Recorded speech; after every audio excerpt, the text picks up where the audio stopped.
everyone, this is Kirsten-Stevens. We are here in the green room for Amateur Night at the Apollo, and I'm standing here with the legendary Sue Simmons. I hope you recognize her from her many years of work on NBC. She's one of our guests tonight, our guest host. How does it feel to be here at the Apollo Theater? Well, it brings back a lot of memories because my father was a jazz musician and he worked the Apollo a lot. So as a kid, I became very familiar with running up and down the stairs and seeing musicians in their little hot, sweaty T-shirts talking stuff, you know. And so it has a very comfortable, familiar feeling for me. And what have you seen? You've been here for, you've known about the theater for many years. So what have you seen change in the theater since you've been here? The air conditioning's better.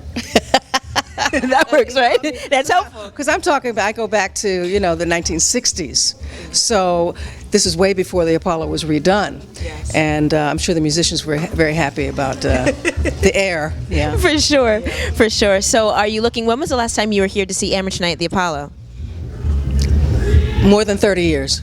Wow, wow. But I used to come every Wednesday night, and in the late 60s, I guess for about 3 years. Oh, wow. That often. I even got to know Sandman, who was the guy that tooted people off the stage with his trombone and lights on his hats and all that. I don't know what it looks like now, but I bowled in a league with him in Lenox Lanes and Harlem Lanes. Okay. And he used to tell me juicy stories about James Brown and Little Richard and Jackie Wilson. So I have a lot of memories from here.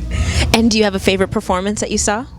I would say James Brown was the most impressive to me because not only the crowd that came to see him, the lines would snake all the way around this entire block, but I never knew that he was a musician as well. And in the middle of his performance, he would go play every instrument on the stage. And so that to me was very, very impressive. Very impressive, yeah. And his performances have informed all the other contestants who come here as well. Yeah, they follow his work ethic. People like Michael Jackson took a lot from him, and Prince, Yes.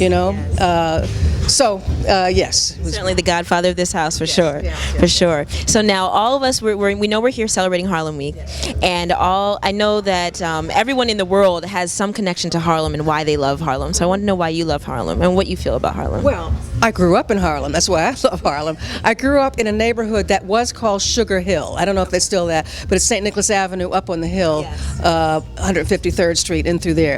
853, I think, was the address. But I lived all over Harlem. Okay. I lived on St. Nicholas Terrace, 126th. I live 149th in Amsterdam. Wow. So it was, I think I moved from here maybe at 12 years old, something like that, yeah. Okay. So what did you love the most about it? Well, I just loved the familial part of it. You just felt very comfortable. Nobody was afraid. And I also love that because at that time black people did not live below 96th Street or even 110th Street. Every black person, from ones that made $2,000 a year to the superstars, Louis Armstrong and Count Basie and all those people, lived in the neighborhood. So that's what excited me as well. It's a melting pot of culture and music. Yes, absolutely. Absolutely. Well, we are so glad to have you here. Thank you for coming. Well, it's really my pleasure, and it makes me feel all comfy. Okay, nice to meet you. There you have Harlem legend right here at the Apollo Theater. Thank you.